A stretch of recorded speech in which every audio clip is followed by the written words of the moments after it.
So start by getting yourself a heavy-duty cardboard box. I'm using one that my solar battery came in, and look, it says to recycle it, so that's exactly what I'm doing. So then you want to draw yourself 2 holes, a long thin one, and then kind of a large square one. And those are going to be the entrance points into the box for the cat and the litter box. So here they are once I've got them drawn out, and Jackpot's coming to check it out and make sure everything's working well. So just cut out those holes that you drew with a utility knife, and then just pop those out once you've got them cut. So there's the holes, big one and the thin one. The thin one will be the entrance. Then on the back side, draw another rectangular hole, and that's going to be a vent so that the smell doesn't end up bothering the cat. So there's the vent in the back. And then just glue another piece of cardboard between the 2 holes to make sure that area stays nice and strong. And so then you want to cover the entire thing in fabric by putting some hot glue on the cardboard and draping the fabric over it. You'll have to do this in sections because the hot glue dries quickly, obviously. And just go right over all the holes that you cut in the cardboard. The edges I wound up around the sides so that there wouldn't be any cardboard showing through. Gives them some nice clean looking edges. Once you find the hole in the middle, take your utility knife and cut it out, and then I found that they were easier to finish with scissors once I'd cut them with the utility knife.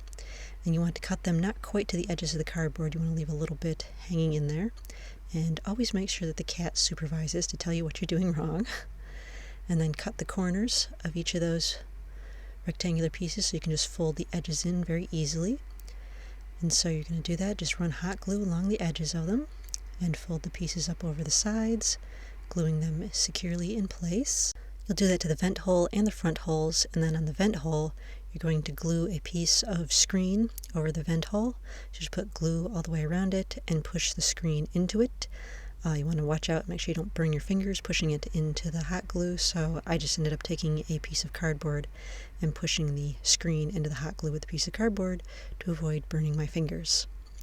And so once you have the screen securely fastened with the glue, you can just take some tape and go around the edges so there's no sharp edges for the cat to end up hitting.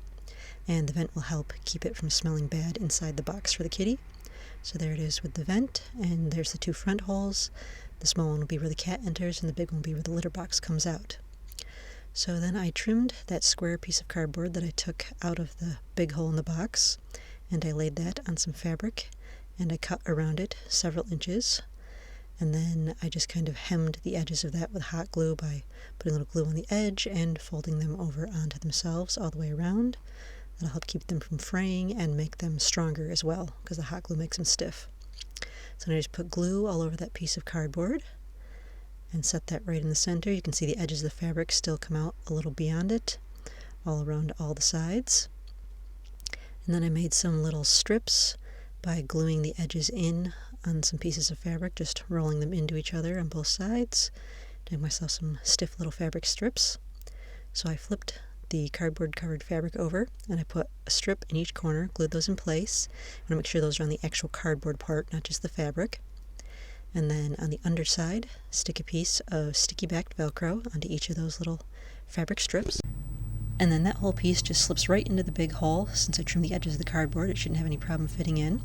The fabric goes on the inside to prevent litter splashes, and all the little tabs should be on the outside. And then I measured where they would attach to the top of the box, and I put sticky back Velcro on the other side to correspond. So I just took the box top and covered that in fabric, which I'm now using as a box bottom.